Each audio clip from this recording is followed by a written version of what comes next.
For our last topic this semester, we're going to take a look at decision making. So far we've really just focused on science and how to apply science to answer questions.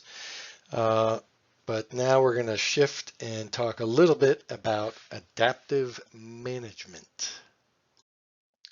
So first of all, if we kind of step back and ask what wildlife and conservation biologists do, well, what we've focused on primarily this semester is science, asking scientific questions to try to understand ecological systems and learn stuff. Okay, but another big part of what we do is management and conservation. And the idea here is to try to make smart decisions about management, given that we often don't have all the information that we would like. And what we'll do is talk about how you can apply one type of decision making, and that's called adaptive management, if in fact that's appropriate for your system. So the traditional scientific method, as we've all talked about, you start with your hypothesis, you go through some a priori expectations, you collect some data, look at that data. Do they match the expectations? Yes, you support your hypothesis. No, your hypothesis got some problems. You got to think about a new one. What we've been emphasizing this semester is a approach that involves coming up with multiple hypotheses. So not just putting all our eggs in one basket and testing one null hypothesis. We look at multiple hypotheses, come up with predictions or expectations from those hypotheses, look at the data, and then you can look at which of a number of hypotheses was best supported. And that's generally going to get you better knowledge and help you move on to asking new questions. So we've gone over the sequence of steps in science, coming up with some purpose or question, developing hypotheses from those questions, and then going through the steps of the scientific method of experimentation, data collection, analysis, and interpretation. And in 370, most of the focus was on the first part of this, the questions, hypotheses, and experimental design. And in this course, we've taken it from the hypotheses and gone through to the end. And if you look at what wildlife biologists and conservation biologists do, in science, we ask questions and try to learn about systems and understand stuff. In management and conservation, if you think about it, we're trying to kind of do the same thing, where you want to make smart decisions and apply some adaptive management approach to help you get there. Well, one model of management conservation approach to making effective management decisions is to go through a repeated cycle of biological planning, implementation, evaluation of how things worked out, and then cycling back. So starting first with the biological planning, there's actually a lot that goes into that first step. You need to identify what your objectives are for your management, come up with alternative management actions, and then bring in scientists to develop models to try to predict how the system might respond to the different management actions. And then once you've gone through that and made a decision about what management actions you're going to take, then you decide, move ahead with one decision. You implement that decision, monitor the effects, evaluate what the outcome was, whether it was consistent or not with your predictions. And from that you learn, and then you go through this process over and over again. So in that sense, there's definite similarities to the scientific method. And if you look at the various steps in the scientific method versus making management decisions, there's a lot of similarities. So you have your purpose, question, and hypotheses at the start here for the science, and purpose, objectives, and hypotheses regarding what your predictions are about the outcome of the management actions. Then you go out and sample or experiment or implement your decision.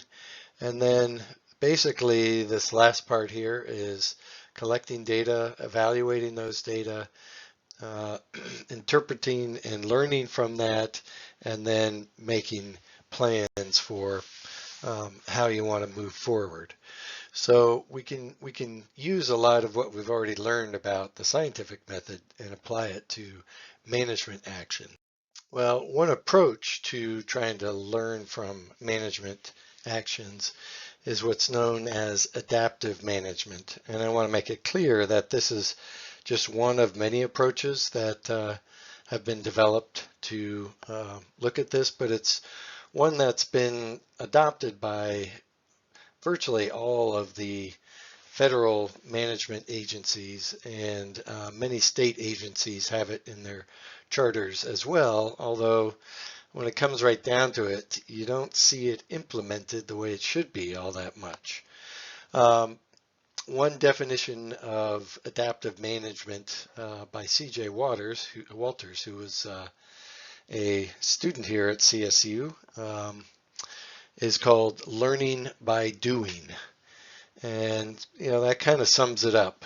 A more specific definition uh, from Morrison et al. 2008 is an iterative process whereby management practices are initiated and effects are monitored and evaluated at regular intervals. So you basically have this cycle that we've talked about. But you talk to a lot of agency biologists when they hear the word adaptive management. They basically think, okay, we're just going to make it up as we go. And unfortunately, um, that is the way it has been implemented in a lot of agencies. So hopefully you guys will get out there and change the mindset of some of those agencies. Now, one thing that should be need to make clear at the start here is adaptive management should only be applied in certain limited situations. Okay, uh, you need to have an incomplete understanding of the impacts of actions. Of course, that's often the case in natural resource systems, but not always. Um, and you want to focus on reducing the uncertainty about the influence of those actions on the system and improving management through improved understanding. And it's through this iterative application of management, monitoring, and updating understanding that we can reduce uncertainty and improve future management. So we often just start with a resource system. Then we may have some environmental conditions that are affecting that system. If we're talking about deer management, maybe the severity of the previous winter and how many fawns survived through that winter. As we'll see with duck management, the number of breeding ponds up in the prairie potholes region is very important, and so on. So you need to be able to identify what you think are the key important environmental conditions that drive the system. Based on that system and the conditions, you come up with a management action. You look forward to the next time step, look at that system, evaluate the conditions, make a decision about management action. So this is what we mean by that iterative approach.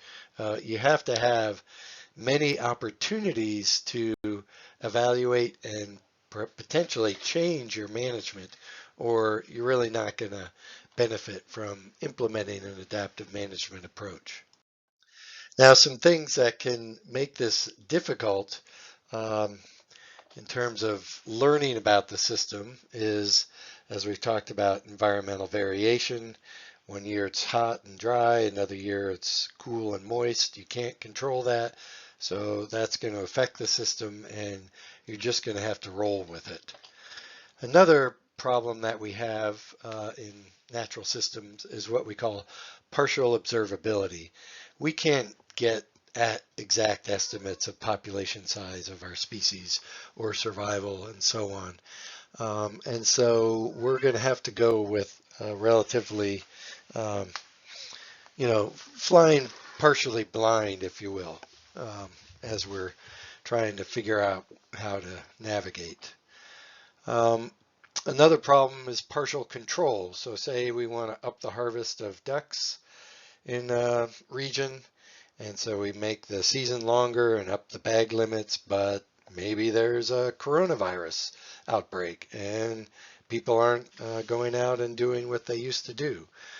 Or the weather's affecting ability of hunters to get to places and so on. So you'd like to implement something, you can think of this as like your treatment in an experiment, but sometimes you're just not going to be able to get the treatment that you want.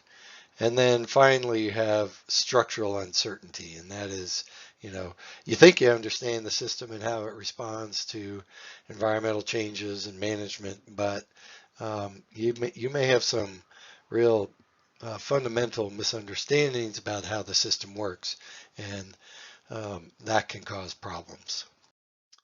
So I've already gone through these definitions here, but here they're written out. So you can take a look at those if you want. So again, key conditions for adaptive management.